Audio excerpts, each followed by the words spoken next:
అవినీతి అధికారులపై ఫిర్యాదులు వస్తే వెంటనే చర్యలు తీసుకుంటామని అవినీతి నిరోధక శాఖ అధికారి అతుల్ సింగ్ తెలిపారు.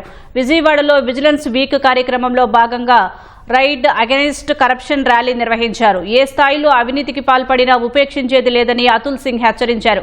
ప్రభుత్వ కార్యాలయాల్లో ఎవరైనా లంచం డిమాండ్ చేస్తే 1064కి ఫిర్యాదు చేయాలని ప్రజలను కోరారు. వల్లభాయ్ పటేల్ బర్త్డే ఏ వీక్లో వస్తుంది. ఆ వీక్లో మనము విజిలెన్స్ అవేర్నెస్ వీక్ అబ్జర్వ్ చేస్తాము. ఈసారి ఈ విజిలెన్స్ అవేర్నెస్ వీక్ 27 అక్టోబర్ నుంచి 2 నవంబర్ వరకు మనము అబ్జర్వ్ చేశాము. మొత్తం రాష్ట్రంలో చాలా యాక్టివిటీస్ జరిగినాయి. పబ్లిక్ అవేర్నెస్ క్యాంపెయిన్ ముఖ్యమైన విషయం. మనము సైకిల్ ర్యాలీ విజయవాడలో ఆర్గనైజ్ చేస్తున్నాము. చాలామంది వచ్చారు పార్టిసిపేట్ చేయడానికి.